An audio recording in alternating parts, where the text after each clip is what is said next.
Today, we're going to be talking about some graphic novels, one of which is one of the greatest things I've ever read, so stay tuned for that. The first one is Blue is the Warmest Color by Julie Moreau, which I bought as a present to myself after I came out to my parents. It is about the main character Clementine and her struggles to accept her sexuality throughout different stages in her life. It's a very realistic depiction of questioning sexuality. The artwork is really nice too. It's very kind of gray with pops of blue. I mean, like, it's a book about sexual awakening. There is some explicitness, so if you don't want to read that, then cool. It's a very beautiful story, very somber and quietly dramatic, very French. The best part of it definitely is the accurate depiction of questioning your sexuality. As I was reading the book, I was like, yep, been there. Especially living your life thinking that you're straight, and then all of a sudden you're like, did I just have sexual thoughts about a woman? What? When I posted this on my Instagram, a lot of people commented how much they loved the movie. I don't know if I'm gonna see the movie. Next, I have a graphic novel version of the short story, The Curious Case of Benjamin Button by F. Scott Fitzgerald, which I didn't even know was a thing. Fitzgerald actually first proposed this story as a movie because he thought it would make more money. And this was apparently actually one of his favorite stories because it's when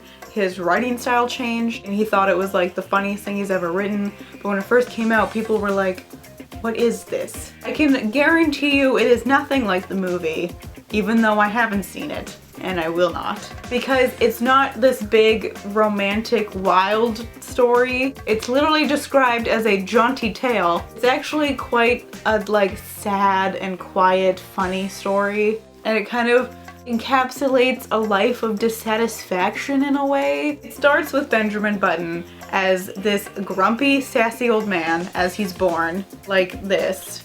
It's incredible. It's hilarious. The relationship with his father is really interesting, and that's kind of one of the main things in the story. As he gets younger, they end up, like getting along better because obviously his dad's kind of like, what are you at the beginning there? But then they start to warm up to each other, and I just think that's interesting that at the beginning of his life, he's more like his father was than at the end of his life. It's interesting about how people tend to think of like the best years of your life being your teens and your 20s, whereas for Benjamin Button, it was the complete opposite. The best years of his life were between like 50 and 40, when he was, more like his dad. He got married, went off to war, and he came home. And it was when he was kind of around 30 that everything just kind of like goes downhill, and when it's very apparent that he is so dissatisfied.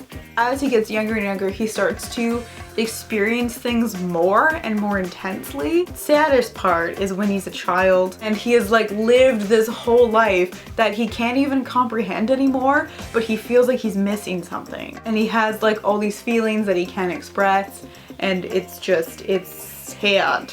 So sad. Another one that I read is Jerusalem, A Family Portrait by Boaz Yakin and Nick Bertazzi.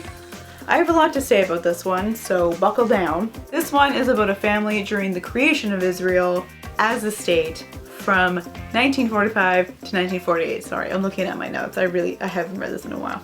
So all I really knew about the creation of Israel as a state and a nation was that it was a British mandate after World War II, and then when that expired, they became Israel. And I knew about the wars that immediately preceded Israel gaining independence as a country, and I just kind of thought that I already knew what I needed to know about the whole situation. This, however, was not the case. Firstly, I didn't realize that there would be British and French troops there, as they were a mandate before gaining independence, and Catholic schools that children were forced to go to and were treated horrifically because for some reason I just didn't think that like imperialism would play a role in this situation at all.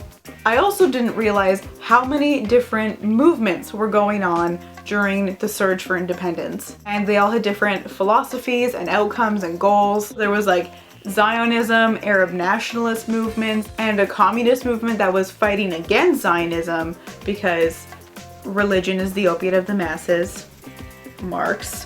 And the movement was, of course, idolizing Stalin at the time, because this is before, you know, it came out that he was like a murderous bastard. So every member of the family is part of a different side of the movement, and it's crazy. In learning about this, it failed to be communicated to me how chaotic and violent this was, and like how the role that the West really played in this whole situation. Like, even though it seems obvious, it's just like, what? Because Eurocentric education fails again. Graphic novel itself is really, really good. One of the best parts about it is at the beginning, it has maps, as it were, as a British Mandate state, so when the story begins. It has a little brief history of the city that it's taking place in Jerusalem. Obviously it's the title of the book. Most helpful probably is the family tree. That's always good for people like me who never know what's happening. And it also has a little rundown of the family. The art style is super nice. The art at the beginning of every chapter I think is beautiful.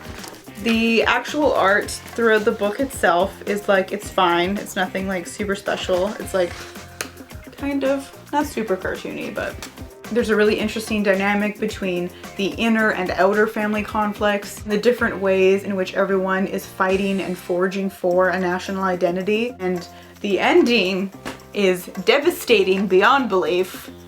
Would not recommend as a light, fun read during exam season. And then we have Pretty Deadly by Kelly Sue DeConnick and Emma Rios. And I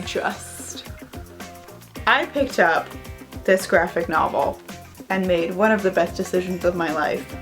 The other was doing French immersion. That opened up a lot of doors for me. Because of watching Mercedes from Mercy's Bookish Musings talk about it. And it's described as like a fantasy, western-y thing, and I haven't talked about on this channel, I don't think, but I have a weird thing about westerns and I love them, but I don't know why. So I was like, this sounds pretty good, and then blown away. So it is a western and it employs a lot of mythology and kind of like magical fantasy elements in it. Also, female writers, it makes such a difference. Like, I can't, two of the central female characters are Big Alice, who is like eviler, and then Death-Faced Ginny, who is like, also another good thing is no one is like cut and dry evil and cut and dry good. Like, it's very ambiguous morals, which, yes. Anyway, so before you were introduced to Big Alice, you're never, like, it's not explicitly stated that it's a woman, and like, in the lead up to introducing the character, I was like, oh god, please let it be an evil woman villain, please, please. And then it was, and I was like, yes. I teared up a bit because I finally had just a super dope female villainous character and the super awesome other female character. Like, they are literally the rawest characters I've ever encountered in any medium. Raw as hell. Like, I'm just rambling. I can't even discuss how much I love this one so much. I think one of the main things that really stands out about the story is how balanced all of the characters are in terms of having women and men, and it's just, it's beautiful. It's a thing of beauty. The artwork is, it's beautiful. I am obsessed with it. It's the most beautiful. It's very tonal, so you got like reds, yellows, and oranges. There is some, there's vulgarity and nudity, so if you're not a fan, then maybe not for you. It's just so good. Like, I was left completely stupefied when I finished this book for days. And as you can see, still not exactly eloquent in word vomiting the amount of love I have for this. Except now I feel like I've overhyped it and I want you to read it and love it. So that's awkward. But could we just Death-Faced Ginny, Big Alice?